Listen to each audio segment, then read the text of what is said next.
Alright, so let's get started.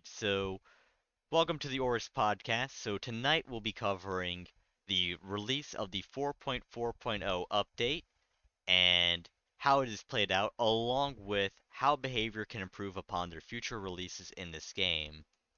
Now, with me, I have Joeship, IamDwight, and HunkyGod.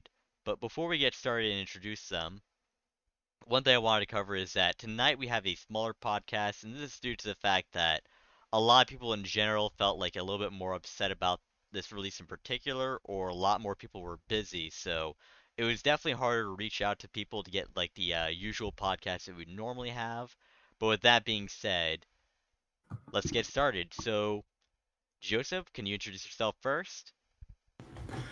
Oh yeah, I'm Joseph, or as many people call me Joe. I've played DBD since Pig, I think, and um, I just feel like they don't have any passioners, as it would seem. Alright, and Dwight, would you like to introduce yourself? Absolutely. I am Dwight, kind of a pun on my own name. I've also been playing or had the game at least since around Pig came out as well, and I have to agree with Joseph. It's just like I feel like the devs aren't really passionate about their game as much as they used to anymore, and I feel like the quality's really gone downhill this year. By the way, Dwight, your mic is having a couple of issues. I could hear everything that you're saying, but it sounds a little bit robotic. Give me a sec. There you go, now you're good. And Hunky, Is could you that better? please introduce yourself as well? Yeah, that's better.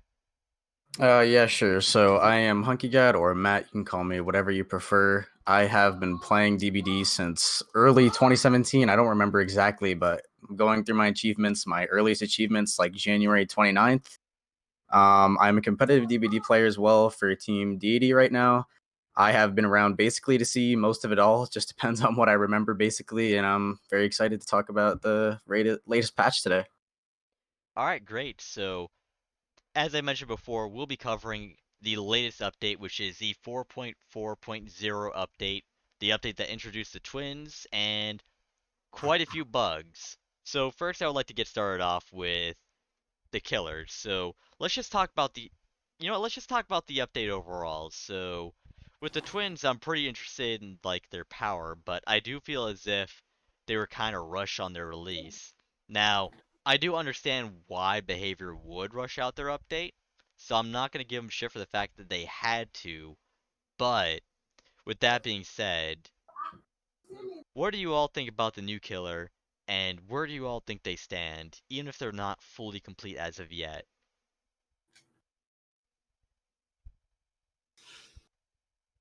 Honestly, it just the killer feels she's fun, but it's like she's not done. It's like they took her out of the oven 10 minutes early before, and I don't know. It's just she's Yeah, I know what you're saying. yeah. I mean, I've played the killer, I've versed the killer plenty already. I definitely think they're fun, but definitely unfinished. And White? Yeah. I have definitely noticed some bugs on the killer's part as well. Like I've noticed like so many times where Victor like just gets stuck in the ground, for example, and then basically she's just an M1 killer at that point for the whole match, or at least a good part of it. For me, I'll go over my general thoughts. So, I was actually really excited for this killer due to the fact that they very closely resemble my killer idea that I had, which was basically a headless horseman that could throw his head and be in two different spots at once, and this killer resembles that idea very closely.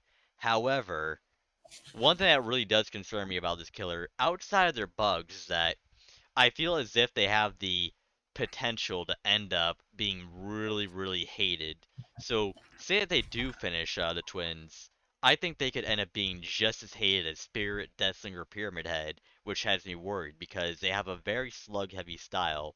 The way that they're designed right now basically means that you're either in feast or famine with them, where either you slug the entire team because there's like no other effective way to use their power, or they end up healing the entire time, and you kind of can't really dent them.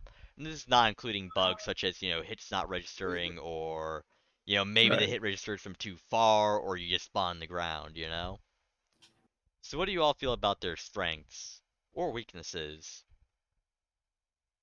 Honestly, I feel like Victor is just a better demo. He's faster. He can go throughout the map if you add like the movement add-ons, I think they are. And Victor is more or less is just he's fun and then he's not fun. It's like people don't really know about the locker movement yet. And so I feel like once they do understand that, he will be a lot more underwhelming. Yeah, I agree. I mean, I remember the first time I versed the twins and I hopped in a locker because I remember they specifically said like you can go in a locker because it's unfinished. We have to add that animation so we can search lockers. And I go in a locker and I get freaking hit out of nowhere and it freaked me out. So I know what you mean, but I think a strength of the twins, I mean, I see a lot of people saying they really have no pressure, and I agree in a sense, but I definitely think that they pressure hooks very well because I'm doing a strat lately where basically, because I'm trying to get my adept, so I'm trying not to play super nice. Basically, you hook and then you go as close as way you can, from the hook, and just release Victor, do your thing with Victor while Charlotte is still there right near the hook. And, you can swap back to do whatever when you need to. So it's very strong. Um, but a weakness, obviously, I mean, in chase, chases definitely take a lot longer. You're not going to be getting downs quickly like you would with Spirit or something. Power is not that great in chase, but it's still, it could still be. It just really depends, especially like what map and how you play Victor in general. Right. Yeah.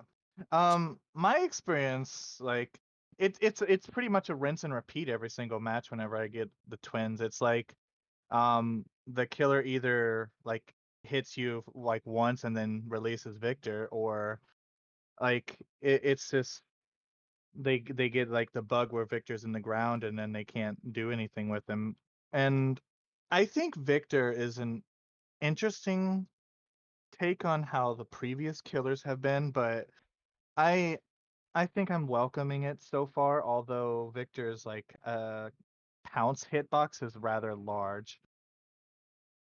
Yeah, I noticed that too. It honestly was reminding me of like a Huntress hatchet. It's like you could totally dodge it, you still hit. So I agree as well. I have been noticing that. I feel as if it may be to make up for the very sluggish movement speed he has when he finishes his charge, because I do know that once you get behind like a certain small object, he can't really hit you. So I feel as if the larger hitbox may be related to that, because how do you make a fast-moving character with a lunge-like attack balanced? Because they move faster at like I think they're like 150% speed or otherwise 6 meters per second. So Hmm.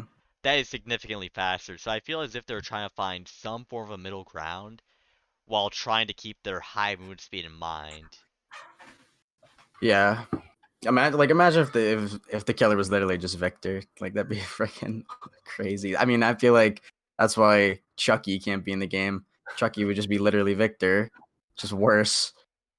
Pretty Yeah. much. Well, just imagine Demogorgon with like Victor's movement speed. It's like, what do you even do, man? Oh God. Nothing. You die. The And it's like perfect if they Yeah. gave Demogorgon buff. And it's like if they gave Victor the pallet breaking ability, he's pretty much the better killer in that sense. I Hmm. mean, Victor can technically jump over pallets, He so Yeah. can. You just gotta aim it correctly. Yeah, it's kind of nuts. I mean, honestly, though, I think the twins, like, even how strong Victor is, the way they've done it, I think it's still pretty. It's Victor himself pretty strong, but he has a bunch of counters. Like, well, I don't know if counters is the right word, but like, if he messes up that first pounce, it's pretty easy to get Mhm. that kick as long as you play it correctly. And yeah. it's Well, there's not also like, oh yeah. no, go Go ahead. ahead. Go ahead. Sorry, Oh no, no, you good. go ahead. You're good. Well, it's like what I like to do is it's like you like to fake out the dead hard, right? And you get like no cooldown. It's sort of what they did with Doctor, with they did with the clowns bottles. It's like you can literally just fake the pounce and then just do it again, like in the snap of your fingers, you know? Yeah. Yeah, like it's very fast to be able to do that. Although, one thing I've noticed, though, that perhaps I may not be a fan of is the fact that you can still kick Victor even if he successfully hits somebody, and I don't know how I feel about that. Because one big flaw of the twins is that if you down somebody with Victor and there's somebody else right there, they can kick you, and by the time you make it back over there, they're gonna pick up their teammate who you just downed. And I do feel as if that's gonna end up being a downfall of this killer. What do you guys think? I definitely see what you're saying, and when I'm playing the killer, I definitely find that quite annoying. But if they gave Victor the ability to down a survivor and have him not be kicked, like he can still go on. If all the survivors are injured, then it's over. He just snowballs basically until he gets everyone down eventually, or the survivors need to coordinate like saves, but that's kind of hard to do in a pub with no comp. Yeah. So I feel like they need. I get what you're saying, but I feel like if they gave Victor that ability, to not be kicked after a down like that, it might get to be to the point where it's a little overpowered, in my opinion. Honestly, Yeah. I haven't found like a big problem with survivors like healing right as I down them. I think the biggest thing was we're gonna live forever is a big necessity against them. But it's like if they don't have that and they're just healing, that's a free down. No one's doing gens or a free. I don't know what it's called, where he puts them in the where they basically take them off, you know. And it's like that's time. Time is so valuable. And it's like Yeah. if you're gonna be following me as I down the other guy and you're gonna kick me, you get. I don't think the cooldown for bringing Victor back is that long. And so if you're close with Charlotte, you could just go right back to him and down him and then get the other person. Yeah, the cooldown's like literally nothing. Like I don't even feel like there is a cooldown. Honestly, it's like 5 seconds. Honestly, I believe there's It's also 3, I add-ons think. for it too. 3. Yeah, it's 3 Wow. seconds, and there's like one add-on that changes it. I think it's like was the name of it Stale Biscuit? I don't know why I'm thinking of Stale Biscuit, Stale but biscuit, yeah, that's the yeah. name of it. Yeah, But so it's you can just use Victor literally all you want. There's no yeah. pressure or limit. Yes, I do see that. I still feel like they could do more with Charlotte too. Just instead of just being the hostess for Victor, she could like sort of like what Victor does with the killer instinct. She could do the same thing. I'm not sure if she can do that now, but I think that'd be a good attribution to her It's like basically. to make her end up feeling more like she has the power herself, and it's not just all up to Victor to hold the weight. Yeah, she's good for body blocking pallets, but I've found that's about it. She can't do much else. Yeah, because the one thing I will say about the twins is that they have a lot of versatility, but I found that ultimately there's only really one style that actually works with them.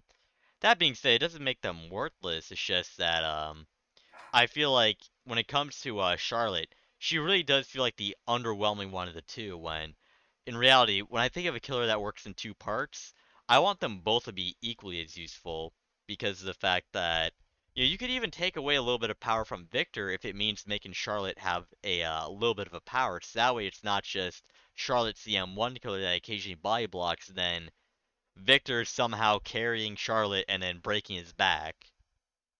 Yeah, I agree. I mean, like even in the reveal trailer they showed the other day, like Charlotte was like gathering supplies, just getting random stuff off the ground. So, like it'd be cool if they can incorporate something where she like I don't know throws something. Honestly, when I first saw these killers, I saw like the sickle weapon she had. I honestly thought we were getting a Roadhog from Overwatch, just freaking chain around the survivor and reels them in. I was like, holy shit, this could be really cool. Dude, So, Deathslinger with the smaller twin.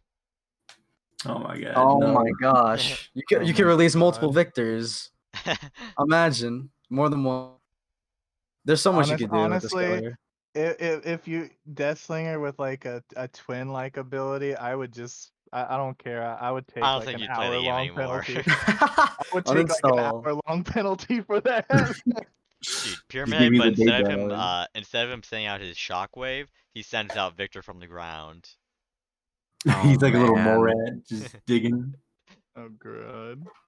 Like Or when like you one of those like nurses from the pyramid or from the Silent Hill franchise.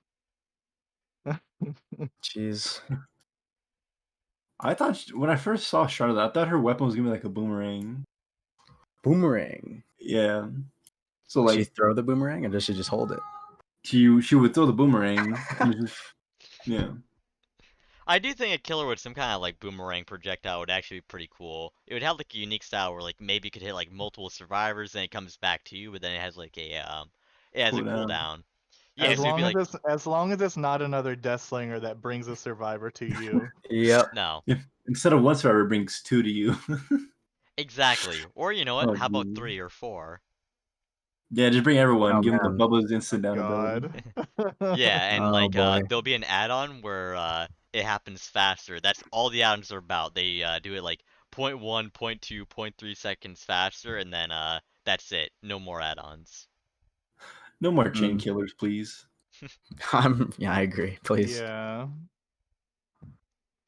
Alright, well, my next question is how about the map update? So, obviously, the twins were not the only addition to the game. We had some updates to the Autohaven realm, and of course, we also had some update to what's it called? We also had some updates to Ormond. So, you know, Autohaven and Ormond. So, what do you guys think about the map updates? Terrible. I love the new Ormond. I think Ormond and Hanfield were the two map survivors would always bring you to just because they can abuse the long loop tiles, and so I think Auto Haven got the worst of it. I didn't feel like Auto Haven was all that bad. I just thought it was too big, and so I feel like they could have like shrunk it down, sort of what they did with Pale Rose a couple years ago. Yeah, I because feel like Autohaven on average is actually the largest realm in the game. On Yeah, average. both realms just got the dead zone treatment, but honestly. I'm down for Haddonfield being next. Can sign me up, please.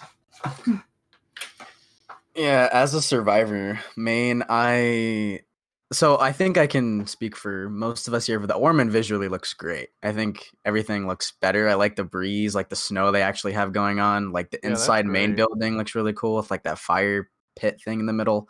I think it visually looks really nice. But gameplay wise, like definitely a hard nerf on the survivor end. I think it was before this update, it was definitely one of the best survivor maps in the game, if not the best, just because of how big it was. The main building was strong. The outside loops were pretty good, and you have shack and jungle gyms and things like that. But now there are tons of dead zones. The shack obviously got reworked, which isn't a big change or anything, but it still just feels, I don't know, it might just be me, but it feels clunkier. I'm not a really big fan of it. I And have to agree with you. yeah, and just some of the loops in general either just like don't exist anymore, like they're not there, like that big rock in the middle, like that you can go on top of. There used to be loops there, now it's just that rock. Maybe if they made the rock bigger, but not to the point where you can infinite it. And Yeah, like it's yeah, weird because you can go on top of it too, which I'm it, pretty sure is intentional because I heard it was in PTB as well, and they haven't mhm. changed it. But I don't know. Ormond definitely Yeah. took a nerf, and the new Auto Haven as well. Like Dwight said, the dead zone treatment. There's so many more dead zones now. Like there were dead zones before, but now it's just like there's literally nothing. There's no trees. It's just grass. That's it. And I'm Yeah. not a big fan of that at all. It's like Huntress Heaven now. And there So are some parts of the Auto Haven map that literally like dead zone like Yeah. 100%. Like you can go for like almost 30 meters or whatever and have like no pallets whatsoever. I know that Right. Red Shop is actually a big offender of that, where before it was actually a big offender because you could have like an Autohaven, right? But you know, you get Red Shop, and all of a sudden you try to loop there, and there's just like, you know, you either get a pretty decent map or there's just legitimately nothing. That's how it was before. But then now you look at Autohaven and the loops are higher, so it's not quite as good for Huntress anymore. And then on top of that, if you do get an open map, then it's just like, well, what do you do? Because like they changed how Autohaven fundamentally is, even though Autohaven was not a problematic map or a realm for that matter. I think it just needed a visual update, but it did not need a gameplay update. Outside of those car piles on Gas Heaven. I think they could have added a ramp to get on top of that, and that would have been really cool for a lot of killers and even some survivors to gain, like, you know, some knowledge on what's going on. And then maybe they could shrink down the larger of the auto havens, which would allow for, like, you know, more pallet mm-hmm. density. It That's just about it. yeah. It feels like the tiles are. The map is still big. Obviously, the dead zones are there, And I feel like the loops are a lot shorter now. Like I use stretch res, not like the biggest offender, but it's like it's to a point where I can almost see above it. And so if you're like a tall killer or average, I'm gonna see where you're coming from almost every time. It's just, Yeah. yeah. And like, I don't know, this might just be me, but like even the regular jungle gym loops, like they got texture updates as well, and like it just feels really like clunky and like just really out of place. Like, I don't know. Before, like it had like car parts and stuff all mushed together and stuff. I mean, that's the best way I would describe it. But now it's like the car parts are just stacked on top of each other as like tires, dumpsters. It just feels really weird. I don't know. I'm not really a big fan of it personally. Personally, I like the Yeah. new graphics, but my main issue with the new maze tiles is that they're a lot shorter now, which I'm not a fan of because that means you can see the taller killers over certain Mhm. parts of the walls, and then on top of Uh-huh. that, it's just they're also a lot thicker as well. So usually a lot of maze tiles have like very thin walls. You look at Macmillan Estate. Well, actually, I think those walls are thicker now as well. But like you look at Current Colwyn, right? That's how thin the maze tiles normally are. Or like Red Forest, they're also pretty thin. Cortis Prime Asylum isn't too bad in that regard. It's like an in-between of the thin walls that you normally see and the thick ones on the rework maps, but the Autohaven ones are by far the thickest walls out of any other maze tile in the game, which kind of adds on to the loop a little bit, but it also feels like, it's unnecessary and it kind of hurts some killers, and I know that as a survivor, the short wall windows, right? It's like, it's the Mhm. counterpart to the long walled maze tile. Mhm. So the short wall used to be able to get a fast vault from the outside. So you're coming into it from the side that has like the wall in front of the window, and Right. you'd be able to get a fast vault if you did it right. But now with the new auto havens, because those walls are so thick, you actually cannot get that fast vault anymore. Wow, really? I didn't even know that. Yeah, it's actually impossible to Wow. get a fast vault from that side. Wow, that's a bummer. All the time I spent learning how to do it is just gonna be for nothing once all the maps get updated. Exactly, Yeah. because the way that I see it is that if you're coming into the tile, I think getting a fast fall is fine. The wall should only be there to stop you from getting a fast fall on that side once you're already looping at that tile. Exactly. Like if you're coming at it from like a totally different angle, you're not looping it, you should be able to get that one fast vault to start it. But after that, you're not gonna get it again. It's just not gonna happen, which is fair, in my opinion.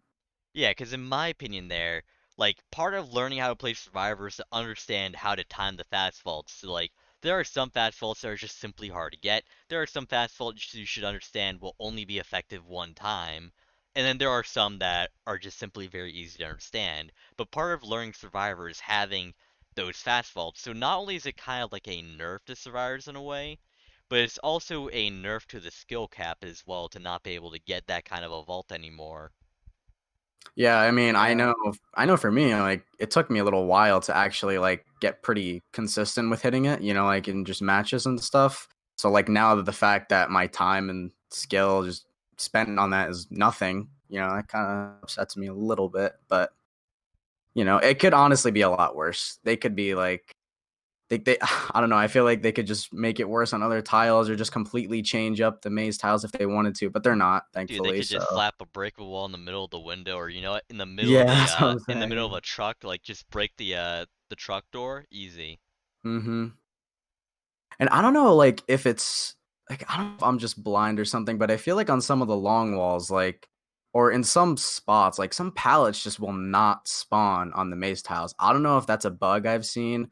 I haven't really heard about it, but like, I I think will I've just go noticed to a that as maze well. tile and there's just literally no pallet there. I I think don't, it's a I don't bug really know. because there's a lot of inconsistencies going on with the rework map. So, for instance, on Macmillan Estate, you can get a lot of double pallets, and then you can get some other Macmillan Estates where there's just none. And those double pallets can Okay. still spawn in when there's more than 8 pallets as well. So I think it's just a bug with with their pallet spawns, which admittedly Right. Behavior has already acknowledged that they are working on that because they have a system in play that will be placed in after the map reworks. So they already Okay. have a new system in the back burner. They're just waiting for the map reworks first.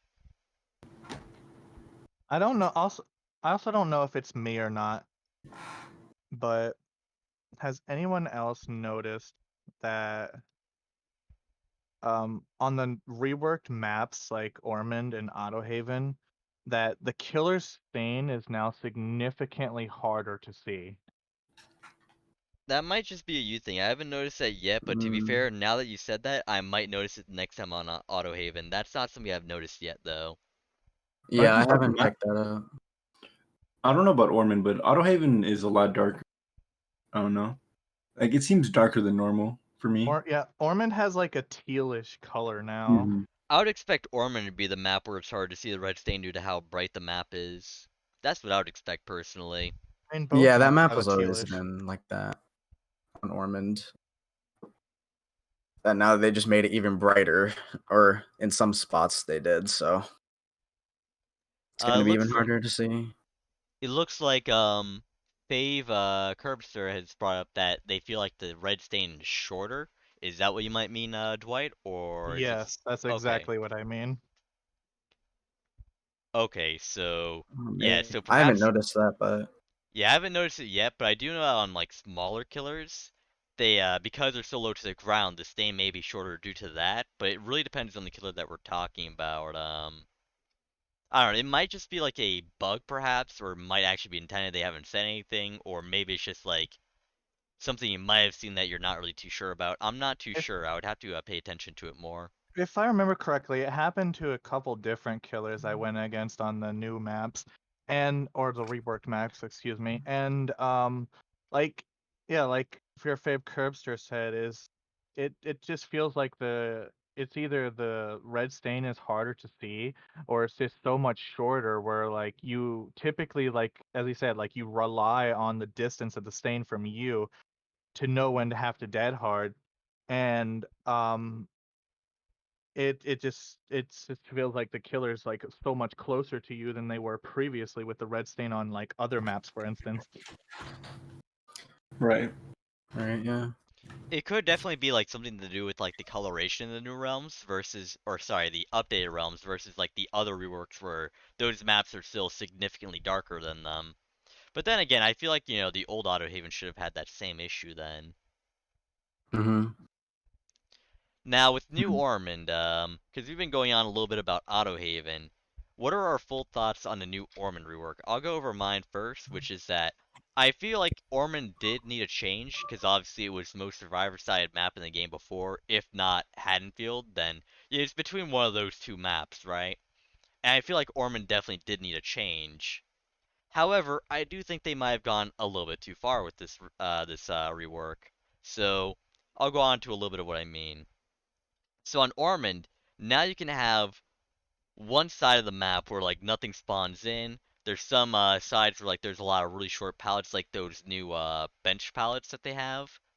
Now, one thing I'll give devs credit for is the fact that they added in pretty much pallet diversity. So before on Ormond, you just had rock loops, and that's really all you had there. You had rock loops and maze tiles. So now there's a little bit more diversity. Like you have like those snow pallets, you have the rock pallets like before, except they're shorter. You have the large rock pallets, and then you have the bench pallets as well. And then they brought back in the oh, what was that vehicle again? They brought in like this. I'm sorry, I'm having a brain fart right now. Can someone tell me the name of it? You talking about like the the snow truck or Yeah, whatever? they brought that back in. I was having a bit of a brain fart there. Hmm. But they brought that back in, although it just doesn't have the window anymore, which I don't know how I feel about that. I feel like maybe it should have had the window again, but I think the biggest thing is just it's it's it's diverse, yes, but if depending on what killer you are, you can either really do really good or you could just bloodlust at this point. I would feel because most of those loops are not as high. I think they have I forget what the one is where like it's like a regular loop into the window going into the snow truck. It's escaping my mind. But it's just like I feel like you just need to gamble on what tile you're gonna get, you know? right. Because like there is more loop diversity, but now it's a gamble of Mhm. whether or not it's going to be one of the playable pallets or one of the unsafe ones. Well, it's like the bench one is like, let's say you're playing Huntress, you're 100 times gonna get a hit on that pallet. It's just like Yeah, you can't even they crouch to don't avoid like, it. you know, I feel like they don't put thought into like different killers being able to do different things on different pallets.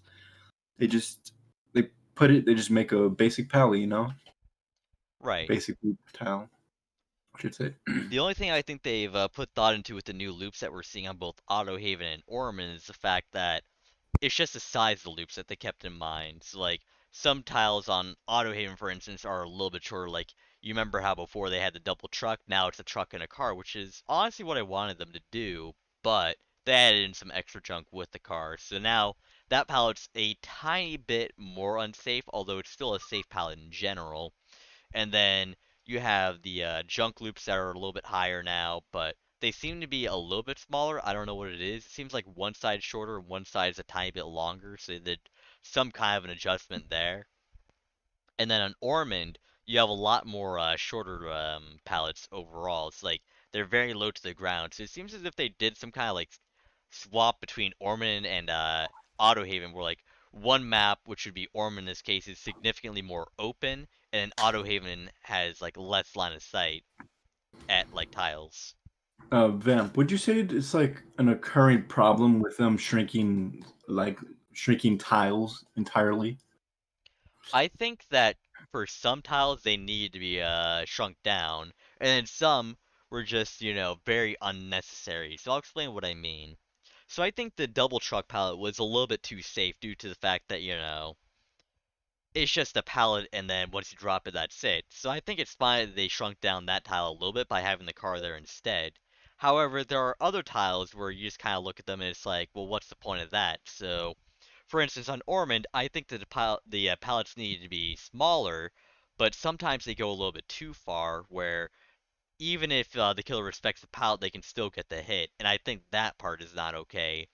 They should be long enough to where you can punish a killer that respects the palette, but they should be short enough to where you can still play them after they're dropped, assuming they actually go forward with the removal of blood Right. loss.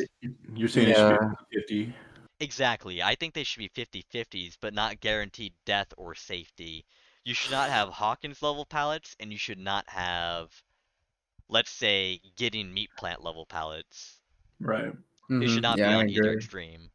Well, I would say they're slowly making the loop shorter to the point where I feel they're gonna remove bloodlust entirely. So that might be a reason for the loops being shorter, but it's just a guess. Of course, and then you still have the issue where, like, Bloodlust is still in the game right now, though, even though the experiment has shown that the kill rates have not changed very much at all. Like, for me, I understand why Bloodlust is still in the game, right? Because there's some maps that are still problematic. Like, I know that there's some maps where you can get, like, a pallet into a long wall or something. You can get some pretty ridiculous setups, and I'm looking at you, Mhm. Cowshed, but you get some ridiculous maps, but for the most part, a lot of the maps are way more balanced than what they used to be, and so I think they could at least get rid of Bloodlust 2 and 3, as I've mentioned before. Yeah, there's no need for Yeah. bloodlust. I feel like if you're trying to get someone that badly, you should just give up on the chase. It's I don't know. I've never been a big fan of the 2 and 3 bloodlust tiers. Yeah, I agree. There's just really no need for them. It's just excessive at this point to keep that in the game. And I mean, honestly, it hurts the killer more if you think about it. It's just wasting way too much time to build up Mhm. level 2 and 3 that like gens will pop. So And not only it's that, it kind teaches of bad habits. exactly, yeah. So I think it would just be a good thing for everyone, killer and Well, survivor, for it to be right. Well, removed. it's like Yeah. if I'm a survivor, right? Why should I be punished because he doesn't want to either A, like try to mind game the pallet, or B, just like Break it. do something, you know? Just I don't know. I've I got mixed totally get thoughts what you on mean.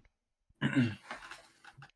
Right. So, how about the breakable walls on the new map? So, like, is there any point to them at all? Let's be honest. Unnecessary. I still think breakable walls by like the entirety are just unnecessary.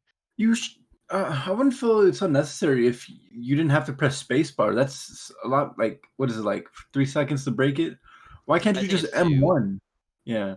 Why can't you just M1 the pallet? Why do you, or the breakable wall? Why do you have to like give it a full action?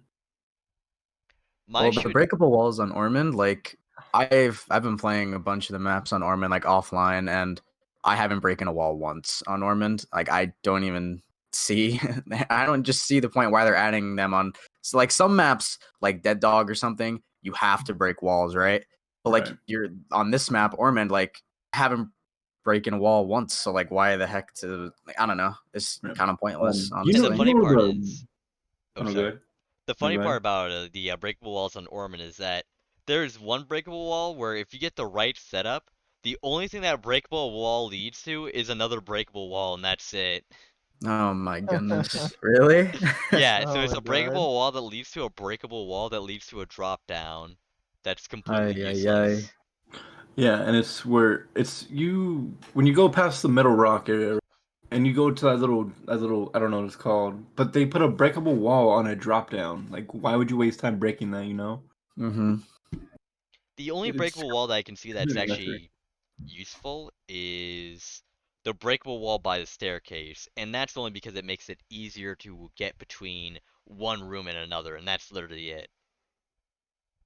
Right. Well, if you play it right, you can get a fast wall on that window. So I can see why you would need to break that door. But even other than that, there's really no point. Yeah, that's about it. Now, I feel as if, like, with that one breakable wall, though, like, the one with the staircase, right?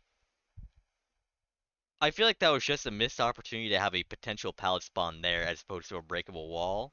It's like, you could either have, like, the locker pallet, or then, you have, like, the one stronger pallet, but because the loop is so long, you can only get around it once before it's useless. Yeah, I could see that, but I feel like the devs are way too afraid to add any more pallets. You know, they'll just get yelled at by killers again. Hmm.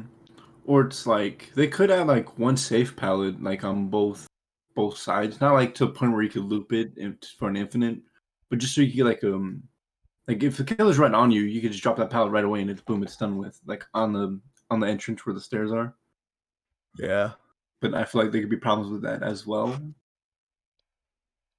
Could be something to look into.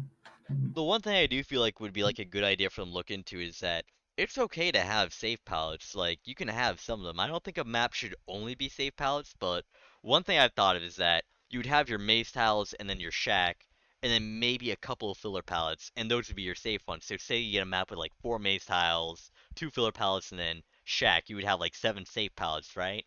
And then you'd have the rest of them be playable palettes, and then anything that would normally be a dead zone would just be like a really shitty window or palette, so that way there's at least something there. Mm-hmm.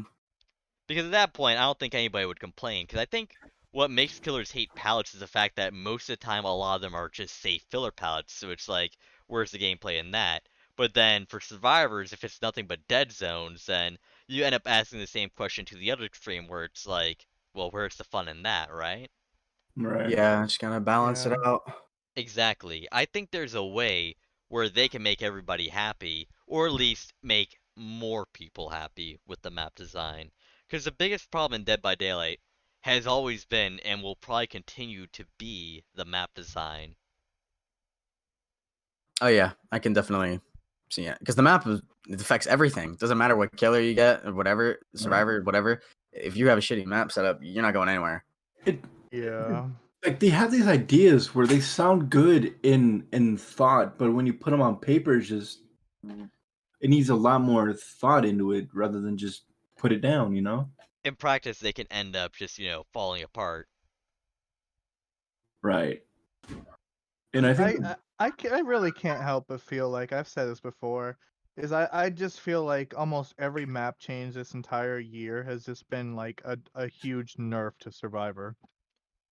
I don't think every map, like, there's some maps that definitely got the changes they deserved, and then there's some maps that didn't really change much at all. So, like, take, what's it called? Ironworks, for instance. I don't think Ironworks changed, so that map is still relatively the same. If anything, I would say that that map was, like, a very slight buff, but then, obviously you do have, what's it called? You have, like, Cold Tower, where it's, like, maybe a little bit weaker because there are more dead zones in that map now. But I don't think every map has been just a nerf. There are some that are still pretty decent, but I would say that, yeah, the majority of them perhaps got overworked and got more changes than what they needed. And there Yeah, I were mean, some some aren't changes. even. Oh, No, go sorry. ahead. Go ahead. Oh, and the last thing I want to say is that there were some changes that are just totally unnecessary. So, like, the groaning storehouse change, where it's like, they added an unbreakable wall and then they removed a pallet. Now it's just, that trade-off Yeah. was totally unnecessary and removed a skill cap from the game. So, they could have done away with, like, having no breakable walls there at all and keeping both of the pallets in the building, and that would have been totally okay. Mm-hmm. Right. I mean, like some of the maps, I definitely agree with Dwight saying how I do think all of the maps that have been reworked have definitely made it difficult for survivors in big ways and in smaller ways. I think overall, at Killer, it's just been generally easier, you know. But Oops, sorry. it's not even like big changes that really hurt survivors. It's just these little changes. Like it could just be literally one breakable wall, like for a map like Badham, for example, or Preschool. You know, one breakable wall, like that one breakable wall in the main building that cuts that one exit off. Those two exits, you can only come in through like back and the front. Like just two breakable walls like that can really like change up a game and really make it difficult for a survivor. So it's little things too that just really make it challenging. Yeah. All right. Now, oh, sorry, the dog is kind of in the way, so I'm sorry about that. You're So fine. You're fine.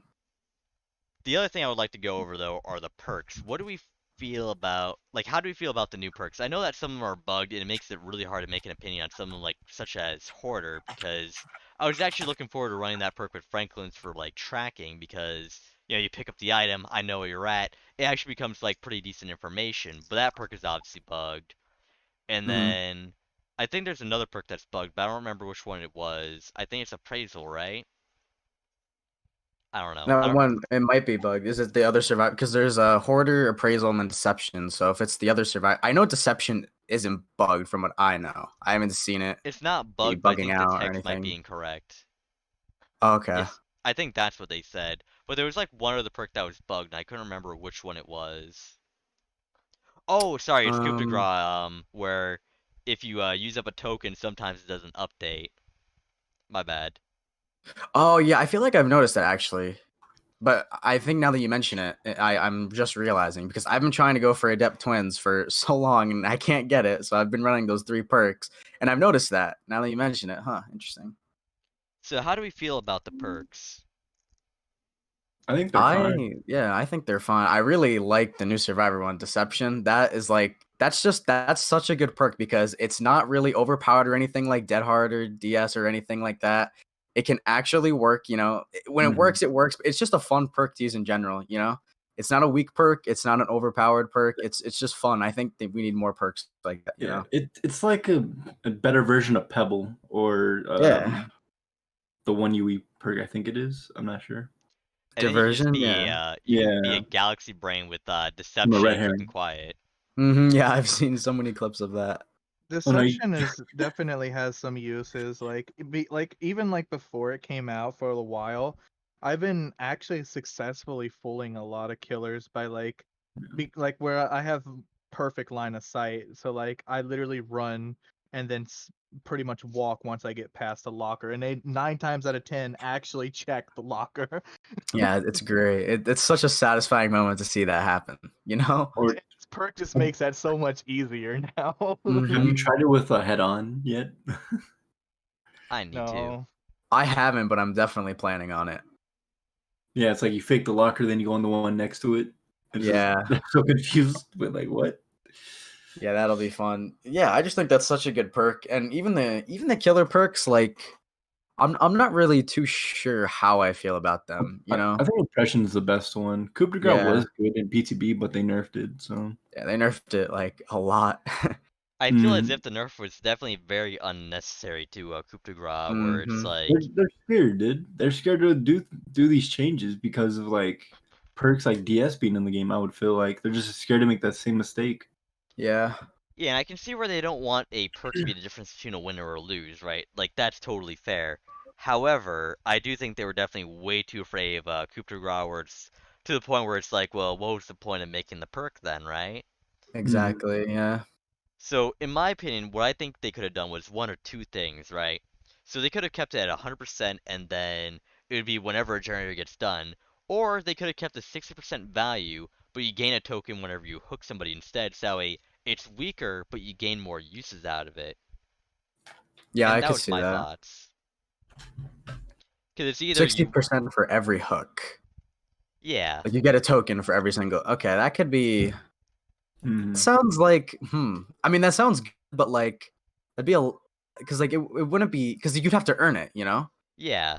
So like that could be. That's actually an interesting change. I'm hesitant because I feel like you might get too much value, you know. Like the perk is Right. still pretty good even at 60%, but like say like you get a lot of hooks, you know, then that could be like really annoying. Could be the difference Of course, between a but at lot of that point, things. the way that I look at it is that if you're getting a lot of hooks and you're getting a lot of value out of the perks, then at that point, I feel as if it becomes like a win harder at that point because you're getting a lot of hooks, you have a lot of pressure. So if you're getting a lot of use out of it, I feel as if it may be on the survivors. Of course, not counting Yeah, whenever they get like a massive dead zone and they're against like a Bubba or whatever. Right. But then why are you right. running coup de grace on Bubba or any killer with an insta down? Yeah. It's yeah. I was trying to think where it would like be good for, but does it work on the chainsaw? No. I don't think it did, No. right? Yeah, no. But like if you got kills like Spirit or Demogorgon with it who get like so much distance off their abilities, Yeah. dude. Well, it doesn't apply to Demogorgon Imagine anymore. Freddy with his lunge reach with Oh that. yeah. Yeah, just imagine the VPN Freddy's with their coup de grace. Oh boy. They're just God. running it only to make up for hit validation. Easy fix. Bro, they need to bring that in super fast. What was the problem? I was at work the day they released it. Was it something Basically, Oni, about Oni? they would have butchered Oni's Oni if they dead. sent it out. Well, oh, because the hit you can get with his Bam Bam or whatever. Yeah, so like if you use his power, then it just wouldn't register pretty much ever. Yeah. Okay. So it would have been the death of Oni there for at least until they fixed it. Now, would those hits like apply to like let's say a Deathslinger shot or like a Hunter's hitbox going way above your head? Or I know this is the main point, but it's got me curious. What do you mean by that? The hits are just a lot more not as generous to the killer. Yeah, so basically, if the killer has like a high amount of ping, then at that point servers would kick in, and then it would base the decision off of server side hits as opposed to the killer's end. Or I think it might be server side altogether. I don't remember which of the two it was. Their wording was a little bit weird, but if it is server side altogether, then in that case it would base it off of what the server would find to be a reasonable hit. I think it should just be lowest ping first, as it should be. Right. I wouldn't mind it being server based, but that does have the potential to end up feeling bad for both sides. So it's either that or lowest ping, yeah, one or the Mhm. other. Because I'll be honest, the number one issue I have with DBD is BS hit, and I'm actually looking so forward for the release of hit validation. I'm tired of getting hit through pallets, man. Or I'm killers tired of who, getting hit through you pallets know, and windows.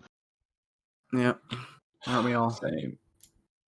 Like I think that's my biggest turnoff for playing Survivor. It's just it's getting me scared to drop the pallet greedily or drop it early because you know you're gonna get hit either way. Yeah, And and there's just some hits that shouldn't hit. there's also certain abilities that I noticed, particularly with Oni and Blight, where you'll actually hit someone through a pallet even if they drop it. It's like half the Oh, time you'll still hit really? them through there. Yeah, it happens to me a lot where I'll be playing Oni or Blight. They'll drop the pallet, they'll stun me, and then I'll down them a millisecond later. Huh. And Yikes. that's something I see on my end, not their end, which probably looks even more like bullshit. Yeah. It's so dumb how some of these hits. Well, like it looks clean on your side, but on our side, it's just like It that doesn't should look clean never on my hit it. side. Hmm Yeah, I know. Yeah, like on my side, like when the killer gets a stupid hit, I'm they shake their head like like, l- yeah. I'm like 15 feet away, and the killer is like, you know, still downs me somehow. And it's the console gamers mainly that I've noticed this with. I It's like, mean, to be Yeah. fair, like wireless connections, which consoles mostly use, mhm. wireless does suck. Oh, yeah. Oh yeah. Without a doubt. Like I do notice that a lot of the more strange hits occur with console players. Oh yeah, even if you go into a lobby, like just a normal lobby, like I get so many, like it's usually I'm the only PC player, so like I'll check my ping and I'll have like, 40 and then they'll be at like 80, 90, 100. It's just like just a trend I see. The console players have usually worse ping, and yeah, it's due to the fact that they have wireless connection.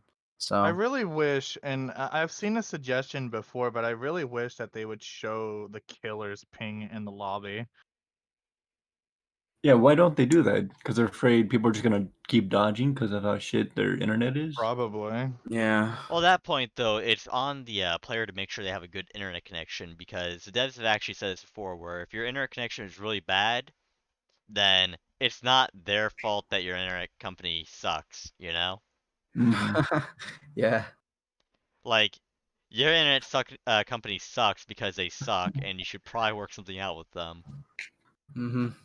Or just get a new In my Wi-Fi. case, that would just be so much harder. Oh my Vamp, gosh. Yeah. Vamp knows why.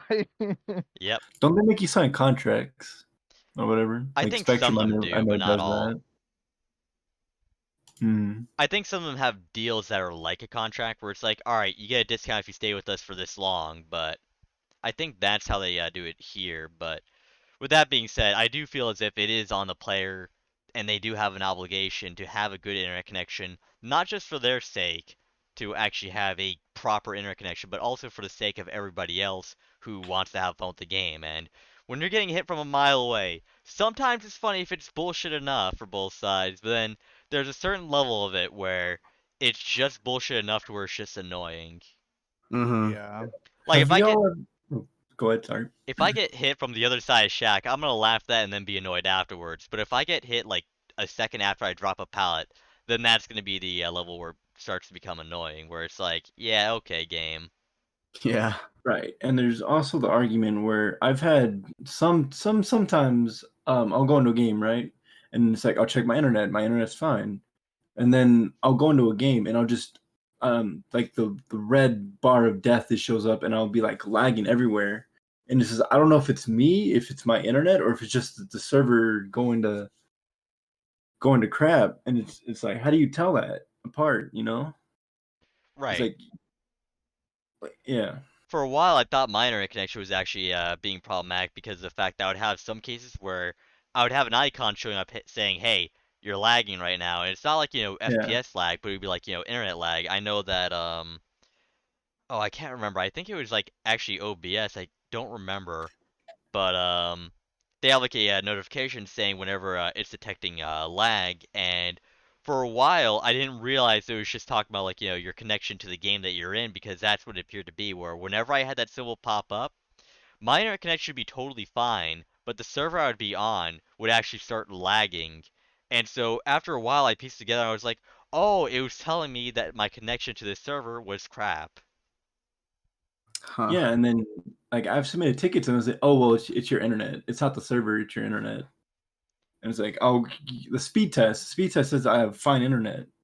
Yeah, like It's I'll just use the speed test, yeah. it'll be fine. I'll look at the stream on my phone because I like to do that to make sure the stream is up, and Mhm. it'll be smooth as hell. There won't be any issues. My ping will be fine, and I think them saying it's your internet is just them being ignorant of the It's an fact excuse. that it's Yeah. their issue, not yours.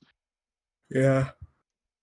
now one It's thing I do want to go over though, because we have kind of sidetracked off a little bit, is how do we feel behavior can improve upon their future releases? So I'll be fair to behavior here, and I will say that it's not really the devs who want the updates to go out as soon as they do. I'm sure the devs are very well aware of the amount of bugs that are in the patch, but I feel as if they have set a schedule for themselves that may have worked in the past when they were working in the actual studio itself, but now they're working from home as opposed to their offices or wherever they might have worked at prior to the pandemic. Now it's a lot Yeah. harder for them to stick to that same schedule they made. So how do we feel behavior could how do you feel like behavior should go about doing their future major releases? Because obviously they need to stick to some kind of schedule, but what would you say would be a I good would fix? I would like to see like instead of like it's every 3 months, right? Yes. So I would just say like maybe like a new content release that is every like 6 months instead. So like they actually have time to work on it, fix all the bugs, test it out, yada yada yada, and also work in the meantime to provide like bug fix like overall patches for the health of the game overall instead of just pumping out new content left and right. For me personally, where I see that, they have like hotfixes once a week for 2 weeks, and then the more extreme cases 3 weeks, then I feel as if they should take one chapter out to have a major release every 4 months. So that way you still get quite a few Hmm. updates, and you could have like smaller updates in the meantime. So like what would be those hotfixes would instead be maybe every 2 weeks you get a minor change, or sorry, a minor update where it's like you get a change to a map or some perk balancing, killer power balancing, and you could have that in between, so you would have more of those. So it'd be like 3 major chapter releases, then like 5 or 6 smaller updates that would basically be like the mid chapters, and then some other updates that aren't exactly a mid chapter or a chapter release. Yeah, I agree. I Would mean, I work. think the simplest solution, obviously, here is just don't release killers every 3 months. Because, like you said, they're clearly not in the office. There's clearly struggling going on. But at the same time, I mean, I get both sides because, like, obviously, we shouldn't have killers every 3 months because it's buggy. It hurts the game in general. But at the same time, having killers every 3 months brings so much attraction to the game. Like me personally, I love getting new killers in. And yeah, bugs suck, but like it keeps me in the game. It gets people I know into the game when they see killers, like this. So like, and obviously it's just a cash grab for them, like they need these killers to keep the success of the game going. So Right. like limiting the number of killers, I feel like would I don't know, I don't want to say it's going to hurt the game more in the long run, but I don't know. It just really depends how you look at it. It's like, do you want more killers and do you want more content or do you want less bugs, It just depends which side you're on. I want a more stable game personally. So what if they Yeah. did this? So do you guys imagine that they may have enough funds in order to hire more people who could work on health updates in the background? Yes or no? I hope so. I haven't done any research on their funds or anything, but I feel like that would Yeah. definitely help, Yeah. Because I Like do if feel they as can if, afford it, why wouldn't they do it? right. Because I feel like, they've been growing their team, but what if they put more focus into, like, for the new people they hire, it would go towards just fixing bugs and like delivering overall health updates that would occur maybe twice a year. So you'd have like 2 health updates a year where I don't know, maybe at the beginning and the middle of the year, so every 6 months you would have a major health update, and that could perhaps be associated with what would already be a major release. Yeah, I think definitely right now they got their, plate full with map updates, killers, and the pandemic. So I feel like maybe either once the pandemic is settled or they've, updated all the maps and they're satisfied, then they can put more of their time into health for the game and stuff. Because, right now they're just pushing out content, content, content. Once it's out, like the maps specifically, I feel like that takes up a lot of their time right now. Yeah. Once that's done, then I think it's time to start focusing on the health of the game because once the maps are all done, now you're just back to, perks and killers and little tiny things. Like what else are you going to be doing? Like focus on bugs and health in general. Right.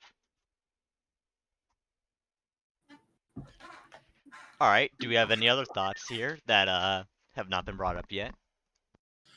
Uh, I, I'm f- I feel like they could like use their own like private testing team, and just like people who are familiar with like the game and who are well known in the community, just giving them feedback what they should do, what they could do.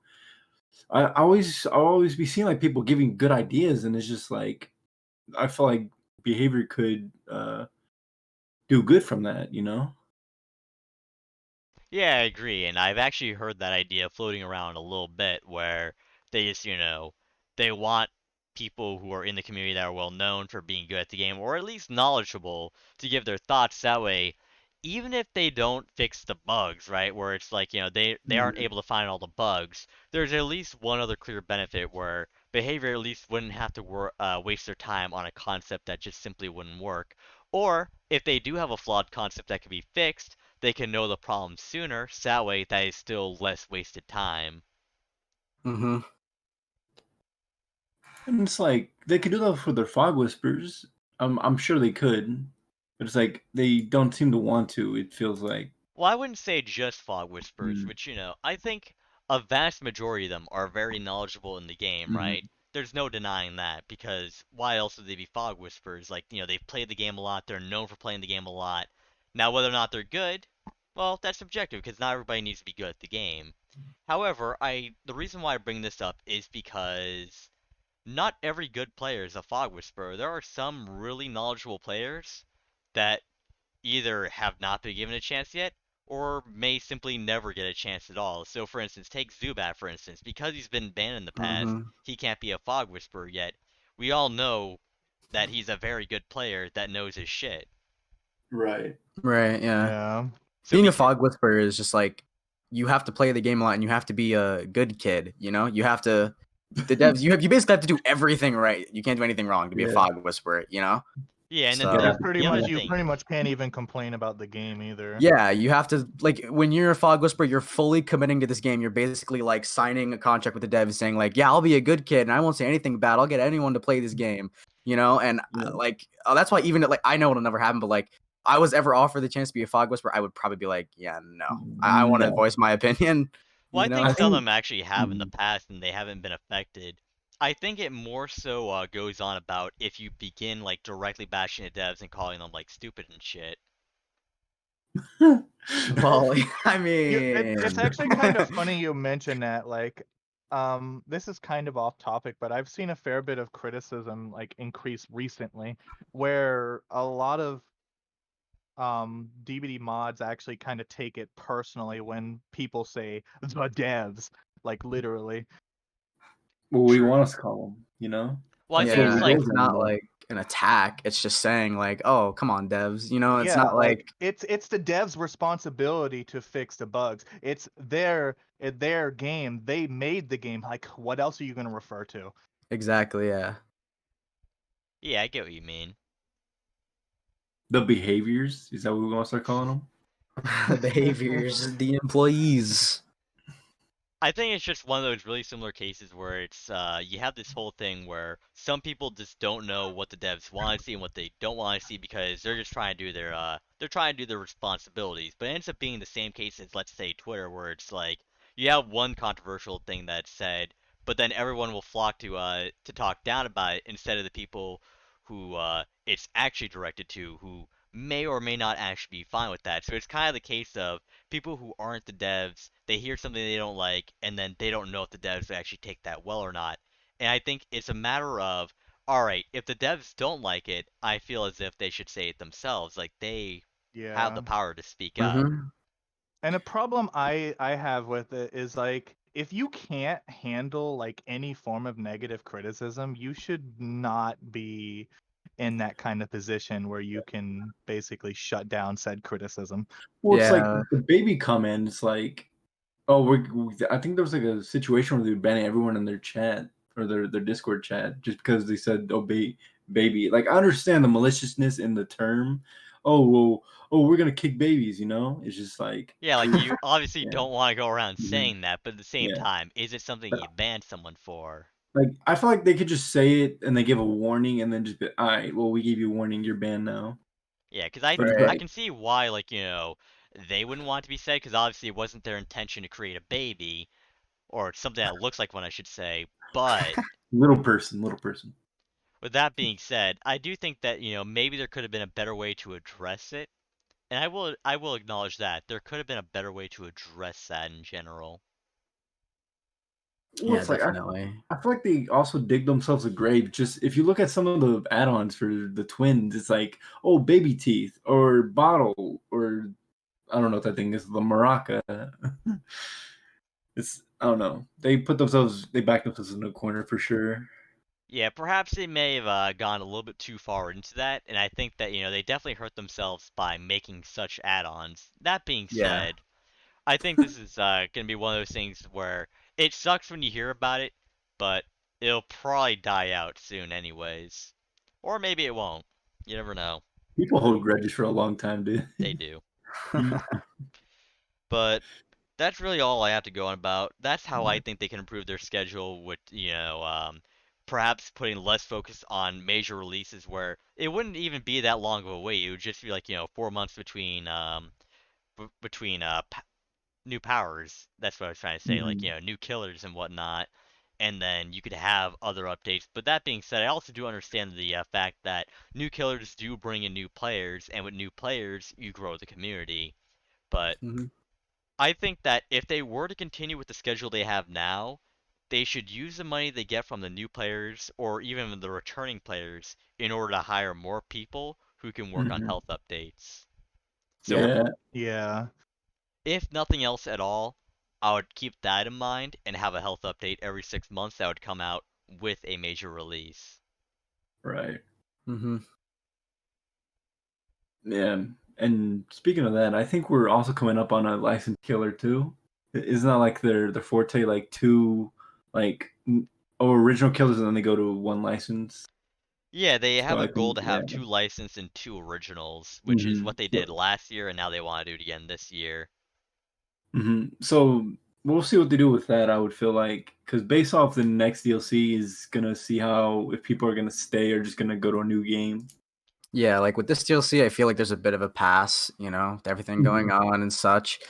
This is a But wake up call. I would feel, yeah. yeah, with the response this chapter is getting, I know the devs hear it. Oh, excuse me for using the term the devs, but you know, they know what's going on. But like, now they know next chapter needs to be more polished and like official, professional. Yeah, because This, if they're to get yeah. more licensed content, they're gonna want to appeal to their licensors, or sorry, the license Exactly. holders.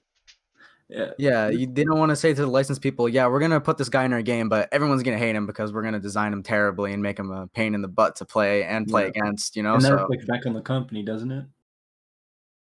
on who, the license holders or Yeah, like if you're gonna make a shit killer and people are like new to this killer, for instance, it's gonna be like, oh well, we're not gonna want to do business with these people again because oh they're making yeah, it look bad. definitely.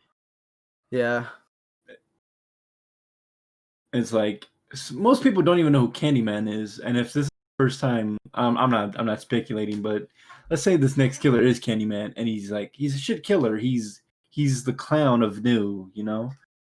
It's like people aren't gonna want to, or those investors aren't gonna want to put any more money into what they've already spent, you know. Yeah. But that's all I have for We'll it. just have to wait and see, I guess, and hope for the best. But it's like they'll either hit the mark or they'll be like right below the belt, you know. Mm-hmm. I mean, you know what could also help? I mean, I guess it really depends on how much progress they have with the killer, but I feel like maybe releasing PTB earlier could help in a way. Gives them more time to see what's wrong and fix it. But I guess that depends on how much the killer has, how much ready the killer is to even have PTB, One thing And I it, think they should do is just have like a constant accessible beta. So like pretty much anything that they're working on, like in terms of like patches and fixes, should always be accessible like to anyone at any time. right. Yeah. They could even do like with Fog Whispers too. I don't know if they do this already, but like maybe they should get in contact with Fog Whispers about new chapters and like have them test stuff really early.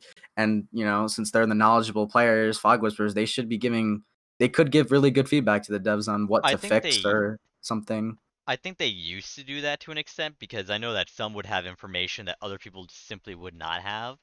And then with the pandemic, it just simply was not possible anymore because they need them to be there in person to ensure Oh, there's no okay. leaks. Yeah, well, I mean, if you're a Fog Whisperer, like, I mean, yeah, to ensure there's no leaks and stuff, but like, I think it's not just like, a matter of trust, but it's, some people will genuinely not be able to keep secrets very well, not because they have the intention of leaking, but because they're so excited that it just comes out on accident. Yeah. mm-hmm. Yeah, it's like I think it was Scott Junn. He already knew Pyramid was gonna be coming out, just mainly because his wife told him. It's like I don't think I she was don't a know. fog whisperer anymore at that point. I think it was somebody else. I think I'm not speculating. It might have been Edgar. I feel like I don't think he was a fog whisperer at that time either. I don't He remember. was, but then he got removed because the devs got butthurt at a sensitive comment he made. Well, I But definitely won't try to speculate too much there, yeah, because assuming will definitely lead to more problems. With that being said, though, yeah. it's just one of those kind of issues where you just don't want people to be so excited, but now because they're at home, it's a lot easier for them to accidentally leak it because, they could be like talking to a friend while they're testing it, right? And then it's Hmm. like they'll accidentally Mm. say something, or you know what? You ever have the time where you have a friend on the call and they hear the game through your mic a little bit? It's very brief, but it could be like a leak like that. So, Oh yeah. you could have issues like that where you just end up leaking out the new killer or the new content in general just from the sounds alone, because sounds tell a pretty convincing story, honestly. You can get a Mm-hmm. general idea of what's going on with sounds. Like with Demogorgon, you hear a monster, you know that it's gonna be some kind of a monster already. With Oni, you hear him like bash in the ground, you hear someone go down, right? You know there's an insta down.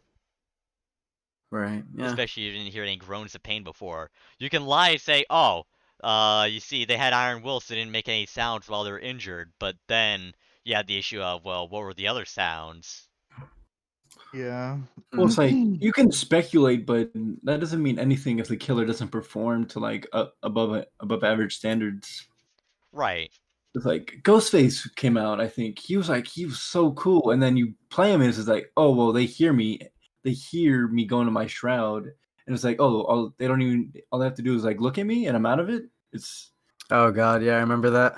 Well, I think the It's other like, thing we should probably keep in mind that yeah. it's okay to have a killer that's not above average. I think it's fine to have a killer that's average as long as their power actually works. Like, I Mhm. think that every power should be fun, right? Every power Right, should right. clearly have a use, but it's okay to have an average power. So, like, a big example of this would be, let's say, Demogorgon. Alright, maybe Demogorgon's a little bit above average, but, like, we can all agree he's not top tier or anything, but that's okay because his power has a use and it can be fun. Yeah, that's why he's one of the. That's why he's like one of the most balanced killers in the game, and no one really has a problem with him. If anything, people want to see more Demogorgon. You know. Mhm. Which Yeah. may be why they want to do an add-on pass and some slight number tweaks.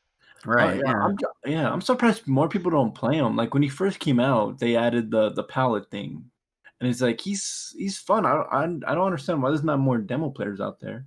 I I think feel it's like it's because the portals are just so like I don't know. I know they're talking about reworking demo. I've heard about like they're reworking a bunch of killers. Just saying like what do they want to do, and I think they need to do something with his portals because I just feel like they aren't that strong in my opinion. I don't know. personally my only issue with Demogorgon, well, outside of maybe wanting an extra meter or two on his shred, would be the fact that I think him having stealth and then having his footsteps be as loud as they are is kind of counterintuitive. I think True. if they made it so he didn't make footsteps anymore after, or sorry, while he's undetectable, that would be okay because then his stealth would actually make sense. Right. You're You talking gotta, about when he comes out of portals and he's undetectable, right? yeah, Yes. But he's only undetectable for like 2 seconds. Like 3 seconds. you get Yeah, like literally no value out of it. Oh yeah. yeah, I and You that heal, feel they point. need to make that longer. and it's like the Untitled doesn't even work most of the time because he just heals giant ass T-Rex feet. Well, yeah, that's what I was Yeah. talking about, making it so you Yeah. don't hear the sounds while he's undetectable. So, like, what I think they could do is either that or the add-ons to increase his duration would also decrease the range you hear his footsteps from. So, like, the rare would be 25% less footstep sounds, the very rare would be 50%, then the ultra rare would be 100%, and then you remain undetectable for as long as you're within, like, 16 meters of your portal or something like that. I feel Just like something like there'd be that. problems Yeah. with that. Yeah, it's a cool idea. It could have like a bunch of problems too, Of but yeah, course. I would like to see that. Or like if you're too close to the portal, well, you get like aura reading. You know? Yeah, just, something silly Yeah. like that. It doesn't need to be good, it just needs to have a purpose, is all. Because I Right. think that every part of everything they release should have a clear purpose. So, like, one of the big issues I have with Legion, for instance, is that, yeah, they have a little bit of a purpose, which is to injure people fast, but there's other killers who do that better or more effectively. So, like, take Plague, for instance. She can injure people better because she can just puke on somebody once and now they either have to cleanse or they'll eventually become injured. So, Hmm. there's clear purpose in that. Or, Yeah. you play Oni. instead of injuring people, you're going to be downing them after you get your first hit. So now that's stronger because of the fact that you're kind of following the idea of being fast and causing damage throughout the map, but yet you're moving faster and you're also insta downing. So like there should be clear purpose is all I'm getting at. Right.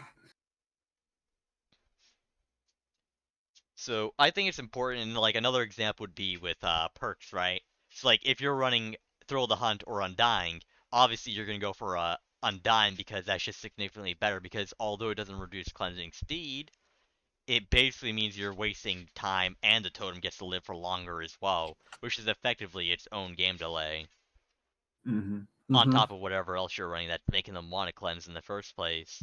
So it could be a Yeah. ruin, devour, etc. Yeah, I can see that. Yeah. So I think there should be clear purpose, and it should do well with the purpose it's meant to have. Mm-hmm. Because another example would be with like Myers. Yeah, he's a stealth killer, but guess who does that better? Ghostface. Yeah, he Mm-hmm. snowballs, but guess who does that better? Oni. Huntress. Pretty much any killer with a chase power. Right. It also feels like for Demogorgon, putting down the portals just seems like a chore more than a fun thing to do. Oh, of course, like half the time I ignore his portals because I just don't need them, or placing them down just feels like such a waste of time. Yeah, and then if you like to play the portals, you almost like you're gonna lose a gen or two if you don't run corrupt either. Yep. I feel like one thing that would make portals feel like less of a waste of time is to buff the base detection range. So you know how Undying is actually pretty good at revealing people, even though it's such a short range, right? Oh Mm-hmm. yeah. The portals have that same potential, except they don't care about height differences. So like, if you're a floor above it, it's still going to detect you even if you're further than 4 meters away. But I think that they could increase the radius from like 4 meters to like 6 or 8 at most, and then they could like slightly change the numbers on the add-ons, and then suddenly, yeah, it took you time to set it up, but the amount of information you're going to get now is worth it because you're able to find people and really be able to defend whatever you are setting up. So it changes them to be more territorial in a way. Hmm. Yeah, So that's a now good idea. so now he's a territorial chase killer, where he's not territorial setup, he's territorial chase. So he's not like Hag or Trapper, because he can still leave his setup because he has his shred. So now you have versatility in that regard. Right. Yeah, I could actually see that working really well. And the best thing about it is like that's a good change. That's not like too broken or anything like that. That's just a good change in general, you know? Yeah, it's just basic tracking. You're not increasing the amount of time to break the portals or anything. You're just giving them more use at base. Mm-hmm. Right. Yeah, a lot of killers could use changes like that. Yeah, because I think that strength is never an issue with the killer. It's about the fun factor, because you can have a killer that is complete dog shit, but if they're terrible to go against, then that's not going to be healthy for the game. And then you could have a killer like Nurse, where despite being the strongest killer, people tend to like her more than Spirit. So that Mm-hmm. makes her okay, because you actually have to get good with her power before she becomes oppressive. Right. Yeah. So it goes to show that strength is never really the primary issue. The primary issue comes in with the oppressiveness of something. So if you make the right changes, it doesn't even matter if you go a little bit overboard, as long as it's not oppressive. Right. And I think that's just his biggest problem. Is just being oppressive. Yeah. Yeah, because they've been making a lot of oppressive powers, because whenever they've made a power that isn't necessarily a chase power, they always get a complaint that, oh, this killer isn't doing so well in chases anymore, people don't play them very much, but that's never really the issue, because I think a lot of people actually overlook the old Freddy, for instance, where, okay, he wasn't strong, but he had some sorry, not characteristics, he had some strong points to his ability that people just simply didn't look at a whole lot. So like the whole hit and run strategy, you know how that's so popular now, right? Where like you see a rate they have Sloppy Butcher and Thanatophobia, or at least they did at one point. You see a Ghostfacer going around M1ing people with both those perks. But yet, can you imagine how the old Freddy would do with the current lineup of perks, where you can make people oblivious and see them from any distance. You can become undetectable and they become oblivious, except they don't even see your aura anymore. or sorry, they don't see your aura at all. Never mind. What am I going on about? But you know, undetectable and oblivious perks. Yeah, it sounds like it has some potential. Definitely. Yeah, so like, could you just imagine and like the oversight that people had towards his capabilities as well? Not saying that he was a good killer, by the way. It's just there are certain things that people miss out on. Oh yeah. Mm-hmm. Because he absolutely was on the weaker end of killers, but I don't think that's ever the important part. The important part is fun factor, because otherwise you end up with what is the current reworked Freddy. Yeah, Freddy was just weak and he was just not that fun, you know? Like his power basically didn't really do anything. Just put them in Dream World. Pretty much it. Yeah, nowadays it's just he went from having a concept that you could fix to just being boring and strong, which is not Yeah, exactly the that's the combo you want. worst. They honestly could have made pill bottles base kit, or not like I don't know what it was. It was like faster sleep duration. So like you could put people in the gym real faster, and then yeah, maybe add the snares or in the dream palettes. But it's just like I don't know how he is now isn't fun. It's What I cringe. think would have what I think would have been really cool is to remove the slowdown he had, but replace that with the gen teleport. And what would happen is if you teleport to a gen, anybody who's on it would begin the transition to sleep. So you know, after you teleport to the gen, they have like 2 seconds, then they're asleep. You could pause the progress while you're transitioning, so you could defend your generators, totems, hooks, etc. And he could become really good at defending things, and so he would have mobility. He just wouldn't have the 50% slowdown. So now you have to rely on your aura reading, your Hmm. map presence, and all of Yeah. that in order to do well. So you'd have the aspects that matter, not the aspects that are just simply boring and made to stall the game out for 10 million years. Yeah. And I think that would have been a healthier step forward, because that would be a lot easier to fix. Like, if people were like, oh, he has too much mobility, you could always tweak his cooldown. If people were like, ah, you know what, he's still not really doing so hot in chases, well, you can make, like, you know, the tiles higher, like they've been doing. In which case, if you run, like, a certain perk, you'll see their aura, and you can use that to mind game people. Yeah, there's a lot of flexibility, you know. Yeah, there's a lot of flexibility of what you could do with a power that is designed well. Mm-hmm. Because Right. the best design powers in this game have the most versatility because they're so good. Like with Blight, you can tell that he's well designed because of the fact that he has really good chase, but only if you learn it. Otherwise, he still has some pretty good mobility, which is very similar to Hillbilly, who is a very fun killer because he has mobility, but he also has chase if you decide to learn how to use his chainsaw well. Well, Billy did, in my opinion. Now Well, he's yeah, kind of now fallen he's off. nerfed. Yeah, Yeah, you were. Yeah. Yeah, that he's was a like the scuff most boy now. unnecessary change I've ever They seen. couldn't. Yeah, they couldn't just change the instant saw add-on. They just had to change them completely. It's dude. I Yeah, agree, it was it's totally unnecessary. definitely it was unnecessary and it was overkill. Like especially when you see like old comp men, it was like Nurse, Spirit, Billy. Now Billy is just never played Yeah, anymore. now Like you're they just totally yeah. killed him off. Instead, now No, it's yeah. like Nurse, It's Spirit, Pyramid Nurse Head, Spirit, that's Death it. Nurse, Slinger. Yeah. Or yeah, Hag. you see a little bit of Death Slinger, but Hag definitely. It's like Nurse, Spirit, Hag. You see Freddy's often. Pyramid Head definitely. That's But is pretty that a much. fun meta? Hell no. Hell no, yeah. Well, Honestly, I'd rather play all those kills except Spirit, just because of how annoying a good Spirit is. it's annoying to versus Yeah. Spirit because as a survivor, doesn't matter how skillful you are, you have to guess and you have to hope you get lucky. There's no counter really. I Mhm. think Pyramid Head and That's how Deathslinger I have the same feel exact about issue. Deathslinger. Well, at least with Deathslinger, you have that little ringing, and you can try to dance a shot, but it's just you're almost too slow. Mm-hmm. And with Spirit, you can't see. You need to camp the pallet almost. And if they have duration add-ons, they're just gonna wait for you to drop the pallet and get hit. Yeah, that's why when they added that thing back for Spirit a couple weeks ago, where the directional phasing, where you could hear where she was coming from, I was Yeah. so happy because that was in PTB when she came out, and everyone was like, "Oh, she's not that good because of that."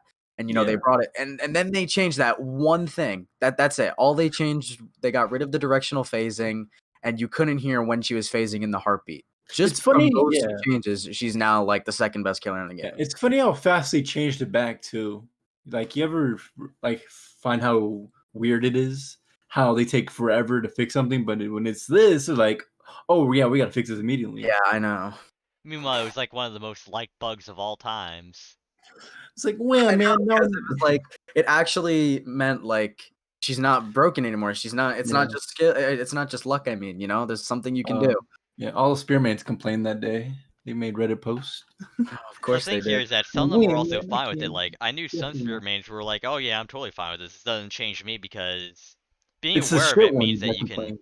exactly, and like the good spirits, like they just saw it as a way to where you could actually create actual proper mind games where it's like, oh, they hear your sound from one direction, now you're going to the other, and now you actually mind Mhm. game someone. That was actually a mind game. Good job, you got the hit, you deserve it.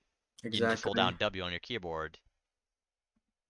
Yeah, that was good counterplay. I don't know why they changed it.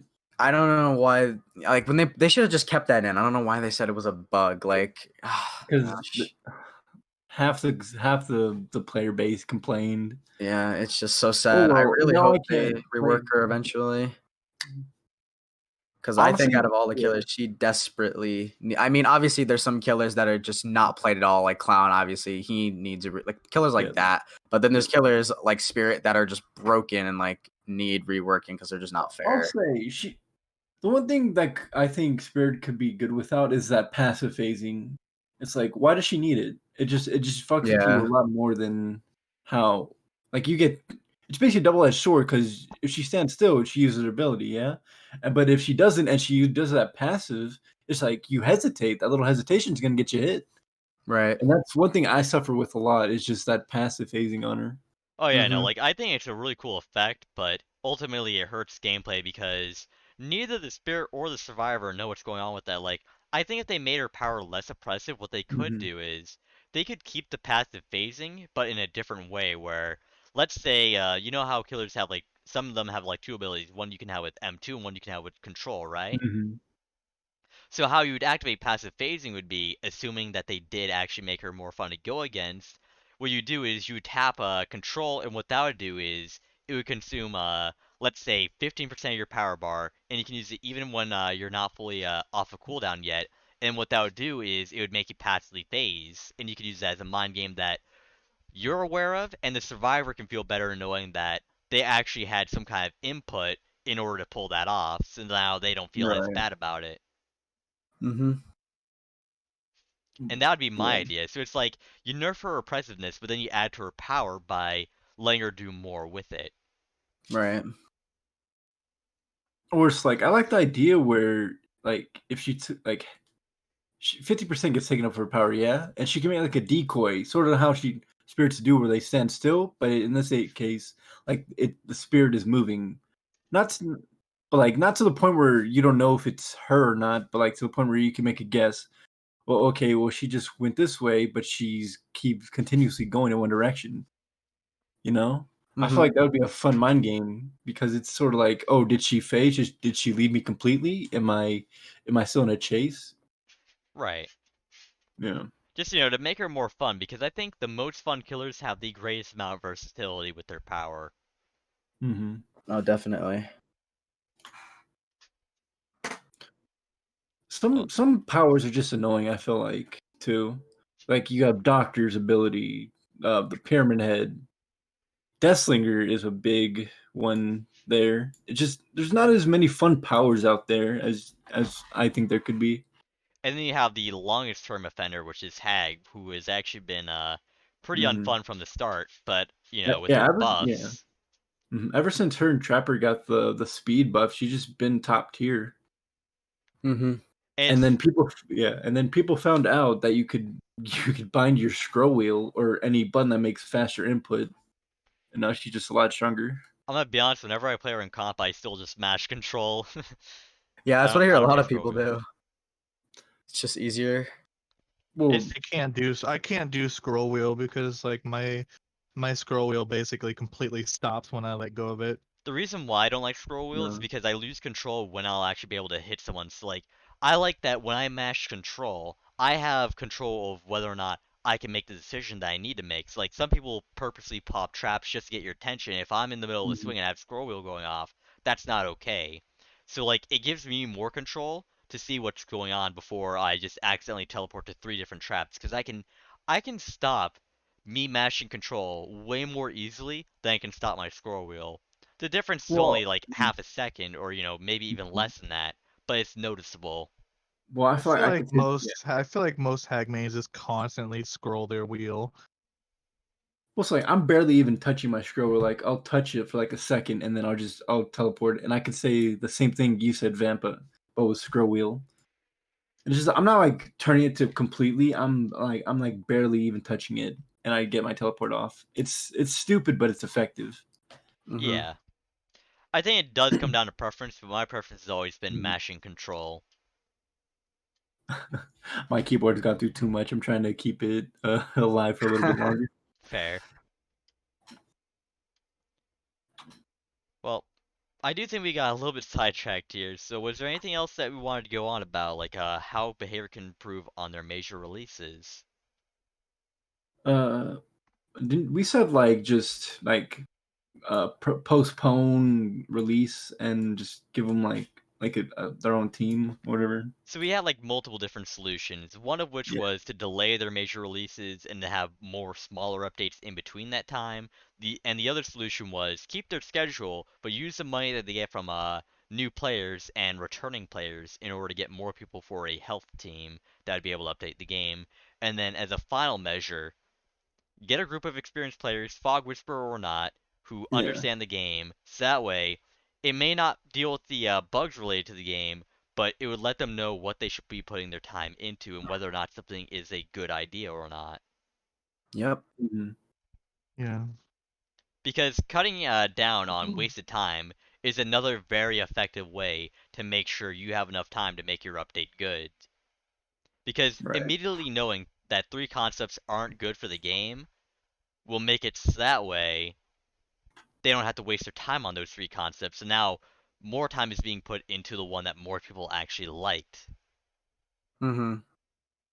It doesn't mean it'll be perfect because I've had a lot of ideas personally that I thought were really good on paper, but then in practice it ended up being really problematic. And that's fine. But you would cut down the amount of times where that would be the case with multiple different opinions and different takes. right. But I would say those are the solutions we've came up with here, which admittedly a lot of people have already been thinking the same thing, but I do think it's always good to open up the discussion. Yeah, definitely. Yep. Alright, well, was there anything else that any of us wanted to go over? No, I've said, I mean, honestly, I feel like with this chapter, everyone has the same general thoughts. It's Yeah. just addressing them and talking, a little bit more about them is important for the game. So, yeah, I think we covered pretty much everything. That was very important. Well, I think my final question would be like, is this like the final warning that people are giving them? Like, hey, you've had multiple chances to fix your game, and it doesn't seem like you care. So why should I care? You know? I think that everybody has always given behavior a final warning, but Yeah. Yeah, I was gonna they've say that. they've never Yeah. actually gone through with it because behavior at the end of the day is the only company that's made a game like this that has lived for as long as it has and has been as popular as it has been. So I feel like everybody's always throwing around the fact that they will leave the game, but in reality, anybody Yeah. who ever says they're leaving will always be back. Yeah, there's really only like 2 other games that are like DBD. Obviously, Friday the 13th, which is similar but nowhere near like DBD, and then what the heck is it called? Identity 5. Yeah, that game. That game is surprisingly a lot more fun than this. I know, dude. That game is actually not terrible. It's just It's it not doesn't bad for compare what to started as a DBD. mobile game. Yeah. Yeah. So like until the day like another company, I don't know why they haven't already because DBD is a successful game. Like Other another big companies have tried, company. but they never succeeded. Like Oh Resident yeah, Evil, they didn't succeed. Resident Evil. Wait, they Yeah, had, they had a Project they had, Resistance. Oh, oh I didn't even yeah. hear about that. Yeah, there was last year, Hide or Die, which I thought was fun, but Even even Behavior couldn't do it with Death Garden. Even they can't do it. The people who made DBD. It's just yeah, such a niche area for like the gaming community to where it really is a case where one game just comes out on top, and that's about it. And it's the one that's been around for the longest and has done the best. And Ooh, mhm.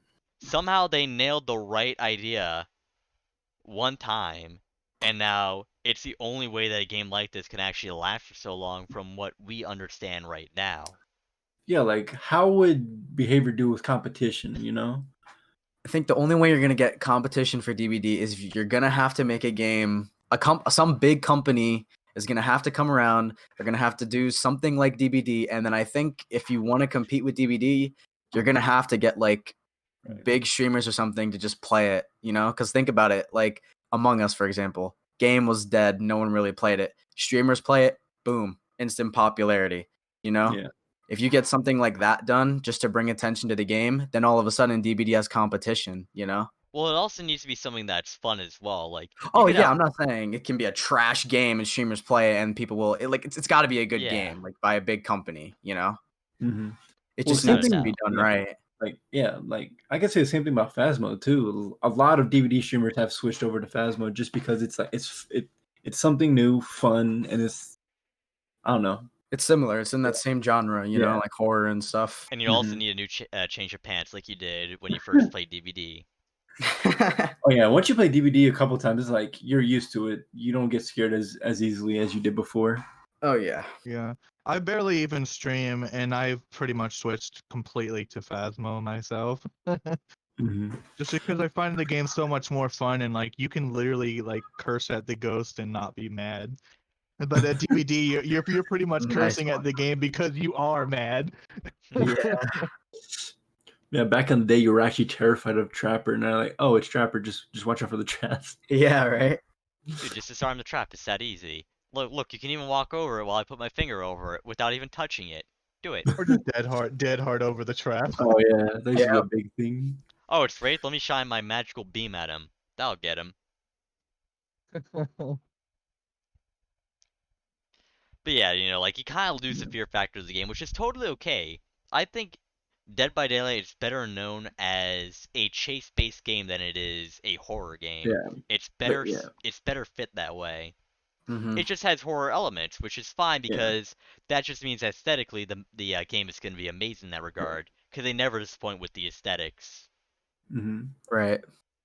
And it's like in the beginning, I don't think they meant for it to go to a chaser like game. I thought it might have just meant to be like oh shit, this killer's chasing me. I just gotta survive. You Yeah, know? it was just a party game at first, you Yeah. know? Fun game with your friends, you know?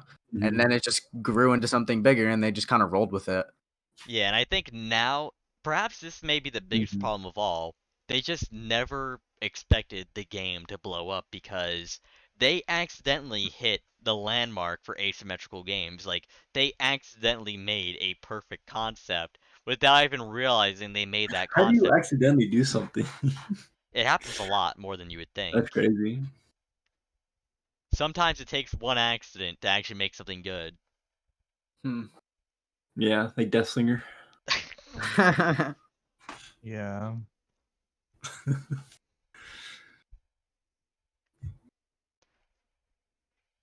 I got nothing. I got nothing to add. All right, well, how about anybody else? I have nothing else either. Yeah, I've said my piece, you know? All right.